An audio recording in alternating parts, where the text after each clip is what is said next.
So book four is quite interesting because what it does is it is going to give us an ambiguous, um, I guess you could say title character, so the pioneer woman's story.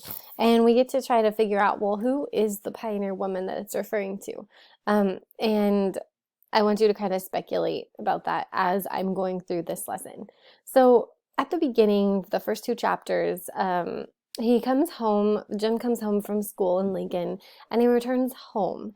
And you haven't quite experienced this yet, but at some point you'll experience what it's like to go away to college and then come home. And when you come home, it's as if nothing has changed, but in very subtle ways. And so this is very much kind of capturing that sense of identity.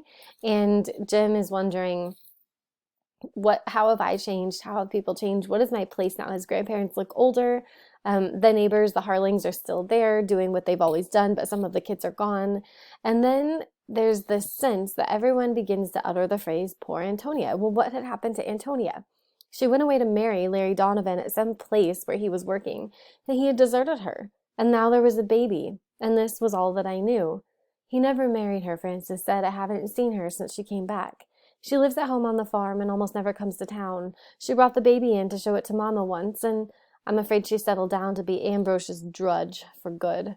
And I tried to shut Antonia out of my head. I was bitterly disappointed. I could not forgive her for becoming the object of pity, while Lena Langard, for whom people had always foretold trouble, was now the leading dressmaker in Lincoln, much respected in Black Hawk. And so we get to see Antonia's story ended in failure, at least as far as this chapter is concerned. She got pregnant. The man did not marry her. He abandoned her. And then Lena, whom nobody really expected much from, has seen great success, as we saw in the previous chapter. And then as they're speaking of Lena, they begin to speak of Tiny Soderball. And he tells the story of Tiny and what Tiny ended up doing with her life. So she was in business, and she had a sailor's lodging house in Seattle. And then as her house was kind of developing and growing in its business, they discovered gold in Alaska. And so she packed up and she went to Alaska with a group of people. And in Alaska, she found the most solid worldly success. And so what she did was she had sold her business. She set out for Circle City, Alaska. They reached Skagway in a snowstorm. They went on dog sleds over the Chilkoot Pass, and they shot the Yukon in flatboats. They reached the Circle City on the very day when some Indians came into the settlement with a report that there had been a gold strike. 2 days later, everybody started out. They formed a new settlement called Dawson City. Tiny and the carpenter's wife began to cook in a tent. The miners gave her a lot. The carpenter put up a log hotel for her, and sometimes she fed 150 men a day.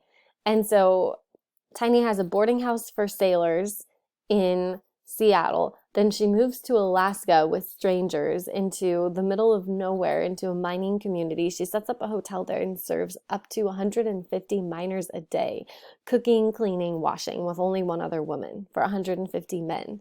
Then at her hotel, a man came, and he was also Swedish like she was. His legs had been frozen, and in the necessity to cut them off during that surgery, he died, and he had willed all of his claim to Tiny. So she sold her hotel business. She moved out onto her claim. She invested all of her money in developing that claim. She went off into the wild and lived on it, and she bought other claims from discouraged miners, traded and sold them in percentages. And after nearly 10 years in the Klondike, Tiny returned with a considerable fortune to live in San Francisco. She was thin, hard-faced, very well-dressed, and reserved. She said, frankly, nothing interested her much now except for making money. The only two human beings of whom she spoke with any feeling was that Swede, Johnson, and Lena Lengard. And so she says of Lena, who lives with her now in San Francisco, she's just the same as she always was. She's careless, but she's level-headed, and she's the only person I know who ever gets any older, or who never gets any older. And so we see kind of the end story of three girls: Antonia, Lena, and Tiny. Antonia, as we said before, got pregnant, wasn't married, and now she's back working on the farm, back breaking labor. You have Tiny Soderal, who was an adventurer, went off to Alaska, made a fortune, and then you have Lana Langard. Interestingly enough, none of the women are married. They all see success. This plays on themes of feminism. This plays on themes of adventure and grit that the kind of the adventuring settlers from immigrant countries had, and the opportunity that America provided for those who were willing to act independently and with the force and wherewithal to conquer. And in the previous video, from the art, we learned the word is empire, so to establish empire over a territory or a nation. And so it plays on those themes. So ultimately, we move then into chapter 2, and he goes on to describe the character of the person that Antonia had thought she was going to marry. His name was Larry Donovan. He was a conductor in a train. He was an aristocrat, and it said he was always afraid someone might ask him to put up a car window. And if they requested him to perform such a menial service, then he would point to a button and call the porter. And so basically, as the conductor of the train, he refused to do anything that was beneath him, like put up a window or something like that. Furthermore, we learn about him that he was very cold and didn't really talk to men. But with all the women, he had a silent, grave familiarity, a special handshake accompanied by a significant, deliberate look.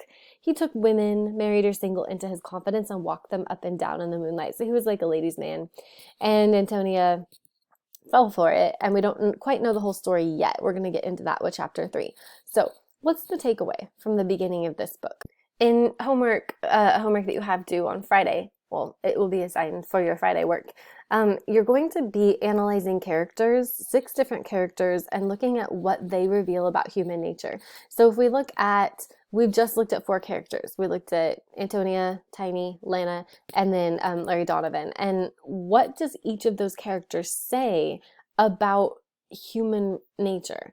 What do they say about pride, greed, grief, overcoming, victory, and oppression, the bootstraps narrative, and force, and lust, and selfishness, abandonment, and on and on. And so that's kind of what I want you to take away, that what this chapter is when it says the pioneer woman's story, it is the story of each of these human beings and all people who can identify with a similar plight in life.